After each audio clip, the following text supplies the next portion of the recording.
Ang bangungot ay isang misteryosong karamdaman na matagal nang nagbibigay pagkabahala sa maraming Pilipino.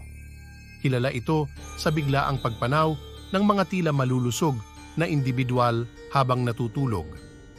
Sa vlog na ito, ating tatalakayin ang iba't ibang aspeto ng bangungot, kabilang ang mga sanhi, sintomas at mga hakbang na maaaring gawin upang maiwasan ito. Ang salitang bangungot ay nagmula sa Filipino na tumutukoy sa isang masamang panaginip na kadalasang nauuwi sa kamatayan.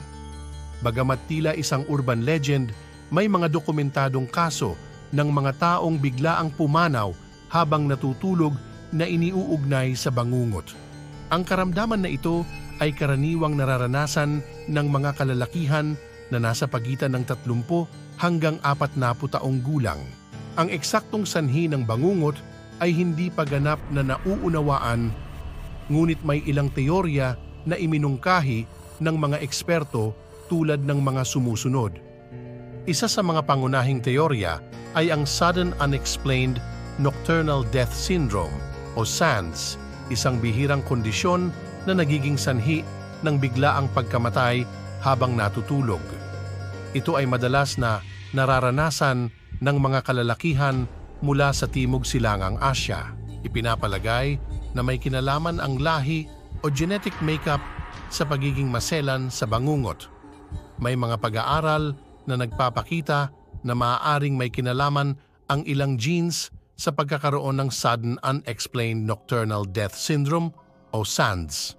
Isa pang teorya ay ang kakulangan sa electrolytes tulad ng potassium at calcium na nagdudulot ng hindi regular na tibok ng puso. May mga eksperto na nag-uugnay ng bangungot sa matinding stress at anxiety. Ang mga negatibong emosyon at pagod ay maaaring mag-trigger ng mga masamang panaginip na nauuwi sa bangungot. Bagamat ang bangungot ay kadalasang nauuwi sa biglaang pagkamatay, may ilang mga sintomas na maaaring maranasan bago ito mangyari. Masamang panaginip, ang pagkakaroon ng matitinding bangungot ay isang pangunahing sintomas. Ang mga taong nakararanas nito ay kadalasang nagigising mula sa masamang panaginip na may pakiramdam na may nagbabantang panganib. Pananakit ng dibdib, ang ilang mga individual ay nakararanas ng pananakit ng dibdib o hirap sa paghinga bago ang biglaang pagpanaw. Palpitasyon, hindi regular na tibok ng puso o palpitasyon ang isa pang sintomas na maaaring maramdaman.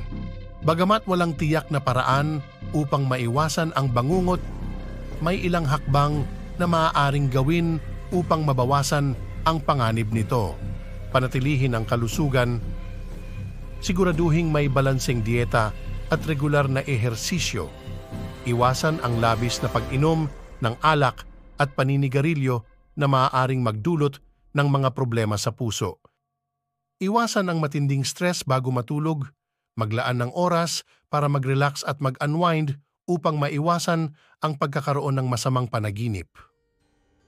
Magpatingin sa doktor para sa regular na check-up at pagsusuri sa kalusugan ng puso. Mahalaga rin ang pagsubaybay sa mga antas ng electrolytes sa katawan. Iwasan ang pagkain ng mabibigat na pagkain bago matulog dahil ito ay maaaring magdulot ng indigestion at mag-trigger ng inaasahang pagbabangungot. Ang bangungot ay may malalim na ugat sa kultura at paniniwala ng mga Pilipino. Sa mga alamat at kwentong bayan, madalas na iniuugnay ang bangungot sa mga nilalang na engkanto o masasamang espiritu. Ang paniniwalang ito ay nagdadagdag ng misteryo at takot sa karamdaman na ito. Gayunpaman, mahalaga rin ang pagkakaroon ng siyentipikong pag-unawa sa bangungot upang makatulong sa pag-iwas at paggamot nito.